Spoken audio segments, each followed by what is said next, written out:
गणपतीसाठी बिना कांदा लसणाची 2 प्रकारची भजी आज मी तुम्हाला दाखवणार आहे. एक आहेत गोळा भजी, जी आतून बघा एकदम फ्लफी आणि सॉफ्ट मस्त झालेली आहेत आणि ते पीठ दाटून येतं किंवा गोळे-गोळे होतात हे सगळं होणार नाही, कारण मी आज काही टिप्स शेअर करणार आहे. तशीच एकदम क्रिस्पी बटाट्याची भजी कशी करायची हेही मी तुम्हाला दाखवणार आहे. छोट्या-छोट्या काही टिप्स आहेत त्या तुम्ही फॉलो केल्यात अशा मस्त क्रिस्पी तुमची बटाट्याची भजी बनतील, जशी बाहेर आपल्याला मिळतात ना एकदम तशी. तर चला व्हिडिओला सुरुवात करूयात. त्यासाठी सर्वप्रथम मी घेतलेलं आहे बेसन, त्यामुळे थोडंसं तांदळाचं पीठ आणि ह्याला आपण मस्तपैकी चाळणीतनं काढून घेणार आहोत. चाळणीतनं काढण्याने काय होतं की त्यात काही गुठळ्या राहत नाहीत आणि आपल्याला पीठ बनवताना सोपं पडतं. मग मी घातले हिंग आणि हळद आणि त्याबरोबरच मी घालणार आहे ओवा. आता हे जे आपण बनवतोय ना पीठ, ते बटाट्याच्या भज्यांसाठी बनवतोय, तर ओवा एकदम मस्ट म्हणजे कंपल्सरी आहे. आपल्याला बाहेर जशी मिळतात ना भजी तशी ही बनणार आहेत. फार काही ह्याच्यात घालायची गरज नाही. 2-4 गोष्टींनी मस्त होतात. मीठ घातले मी चवीनुसार आणि ह्या सगळ्यांना मस्तपैकी एक मिक्स करून घेतलेले आणि मग पाणी घालून आपल्याला ह्याचं बॅटर बनवायचंय. मग जेव्हा आपण हे बनवतो ना, तेव्हा एक गोष्ट खूप इम्पॉर्टंट आहे, ती म्हणजे की ह्याच्यात गुठळ्या नाही झाल्या पाहिजेत. आणि मी तुम्हाला एक टिप सांगू तर मला ना नेहमी हे हाताने करायला आवडतं, कारण त्याने काय होतं की त्याच्यामध्ये ना गुठळ्या पण होत नाहीत.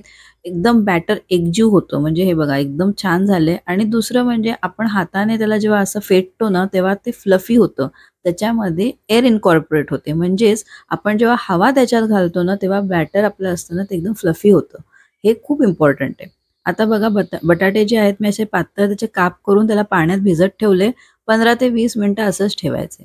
आता आपण गोळा भाजीसाठी इकडे पीठ करतोय, तर त्यासाठी बेसन घेतलंय, परत तांदळाचं पीठ आणि ह्या दोन्ही ह्याला मी चाळणीतनं काढून घेते, जसं आपण मागे केलं तसंच. मग त्यानंतर हळद, हिंग. पहिले मी हिंग घातलंय, मग हळद घातली आहे आणि तसंच मी ह्याच्यामध्ये घालणार आहे थोडंसं मिरची आणि आलं. तर आलं घेतलंय मी साधारण अर्धा इंच आणि मिरच्या 1 ते 2 आपल्या जशा हव्या तशा. ह्याच्यात पण मी ओवा घातलाय, तर हे तुमच्यावर आहे, पण मला ह्याच्यामध्ये ओव्याची चव खूप आवडते. त्यामुळे थोडासा ओवा घालायचा. चवीनुसार आपण ह्याच्यामध्ये मीठ घालायचं आणि ह्यांना सगळ्यांना छान मिक्स करून घ्यायचं.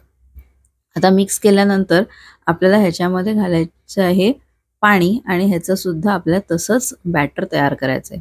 आता इकडेही टिप हीच आहे इम्पॉर्टंट, की तुम्ही हाताने तयार करा, त्याने खूप छान बॅटर तयार होतं. तर आता बघा हे मी असं पहिले चमच्याने फक्त मिक्स करून घेते आणि मग नंतर मी हाताने त्याला छान फेटून घेते. हे खूप इम्पॉर्टंट असतं. हे आपण जनरली मिस करतो आणि त्यामुळे आपली भजी ना बाहेरच्या भजींसारखी होत नाही. आणि आपल्याला वाटतं अरे ते काय करतात, तर हेच असतं. आता बघा मी इकडे कोथिंबीर 1 कप घेतली, छान भरून घेतली मी. तर ती तुम्हाला जशी आवडेल तशी तुम्ही घेऊ शकता. मला छान भरपूर कोथिंबीर आवडते, त्यामुळे मी कोथिंबीर भरपूर वापरली आहे आणि त्याला पण मी आता मिक्स करणार आहे. मिक्स झाल्यानंतर मी त्याला सुद्धा थोडंसं असं फेटणार आहे. हे बघा असं मी थोडं फेटून घेतलेलं आहे. तर ह्याच्यासाठी एक इम्पॉर्टंट टिप आहे, जे मी पुढे शेअर करेन.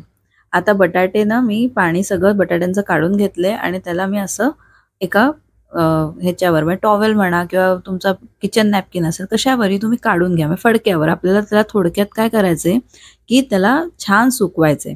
आता इकडे इम्पॉर्टंट टिप सांगू तुम्हाला एक काय, बटाट्याला ना नेहमी 3 ते 4 पाण्यात छान धुवून घ्यायचं. म्हणजे त्याचा स्टार्च जो असतो ना, तो काढून टाकायचा. आता हे बघा ह्या भाज्यांसाठी एक इम्पॉर्टंट टिप. इथे मी घातले थोडंसं लिंबूचा रस, म्हणजे थोडा लिंबाचा रस घातला आणि मग त्याच्यामध्ये मी घातला आहे सोडा. खायचा सोडा जो असतो तो.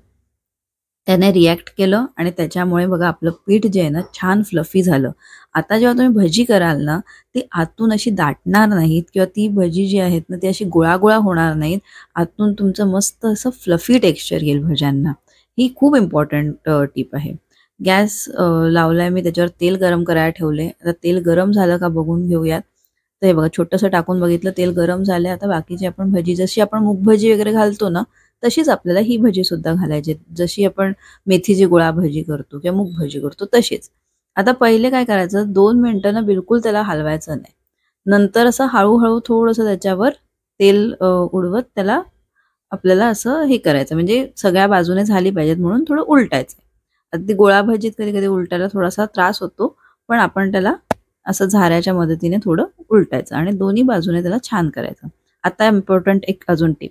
असं ना आपण बघतो ना बाहेर, की गाडीवर वगैरे असतात तेव्हा थोडंसं ते लोकं असं हलवतात त्या भज्यांना एका सर्टन पॉइंट, म्हणजे थोडा त्याला रंग आल्यानंतर.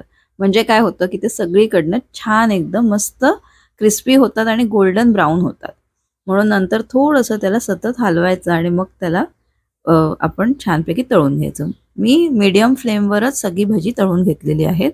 ते खूप इम्पॉर्टंट आहे, फ्लेम मीडियमच ठेवायची. आता तशीच बटाट्याची भजी करूयात, पण त्याआधी जे आपण हे बॅटर बनवलेलं आहे, त्याच्यामध्ये जे आपलं गरम तेल आहे, कारण आपण पहिली भजी ऑलरेडी त्यातनं काढलेली आहेत ना गोळा भजी, तर तेल एकदम गरम आहे. गरम तेल थोडंसं ह्याच्यामध्ये घालायचं आणि मग त्यानंतर आपण हे बॅटर जे आहे ते छानपैकी मिक्स करून घ्यायचं. आता ह्याला अजून मस्तपैकी क्रिस्पीनेस येतो भज्यांना, म्हणून ही एक टिप असते, तर ही पण वापरा. आता ह्याच्यामध्ये असं बटाटा आपण बुडवणार आहोत आणि बटाटा गरमागरम तेलात आपल्याला टाकायचा आहे. तर ह्याच्यामध्ये आता मी सगळ्यात तुम्हाला इम्पॉर्टंट टिप सांगेन, म्हणजे तुमचं जे पीठ आहे ना, बॅटर जे आपलं बनतं म्हणजे पीठ, ते तुमचं जाड नाही पाहिजे फार. तुमचं जाड असेल ना पीठ, तर ती भजी छान फुलतील, छान होतील, पण ती अशी कुरकुरीत होणार नाहीत. मग आपल्याला वाटतं ना बाहेरची अशी कुरकुरीत का होतात आणि आपली का नाही होत, त्यांचं बॅटर थोडंसं पातळ असतं. मग आपण काय करायचं, पहिले 1-2 टाकून बघा. तुम्हाला वाटलं की जाड आहे ना, तर मग त्याच्यात थोडंसं पाणी घालून ते बॅटर जे आहे आपलं ते म्हणजे पीठ जे आपण बनवलंय ते थोडं पातळ करा आणि पातळ केल्यानंतर तुम्ही त्याची भजी घालून बघा. मग तुम्हाला कळेल त्याच्यातला डिफरन्स काय आहे. तर हे बघा आपली बटाट्याची भजी पण छान टमटमीत फुगलेली आहेत मस्त आणि अशा प्रकारे दोन्ही भजी तयार झालेत. मी त्याच्याबरोबर मिरच्या तळलेल्या आहेत आणि केचपसुद्धा सर्व्ह केलेला आहे. तर हे आपलं गणपतीसाठी आहे. तुम्ही म्हणजे पानावर वाढायला ही भजी करू शकतात. आता मी तुम्हाला दाखवते. हे बघा आपलं भजं आतून किती फ्लफी आहे ते. एकदम मस्त ह्याच्यामध्ये असं जाळी आल्यासारखं होते बघा. किती छान दिसतायत. कुठेच तुम्हाला असं दिसणार नाही की पीठ दाटून आलंय का असं गोळे-गोळे झालेत, काहीच नाही.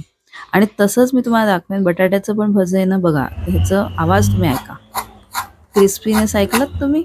आता बघा मी तुम्हाला हे ना उघडून दाखवेन. मी असं थोडं फोडून दाखवेन. तर आता त्याचं तुम्ही बघू शकता. तो लेयर किती पातळ आहे. पिठाचा लेयर बघा किती पातळ आहे. अशीच आपल्याला ही भजी करायची आहे. चला भेटूयात नेक्स्ट व्हिडिओमध्ये. Bye bye.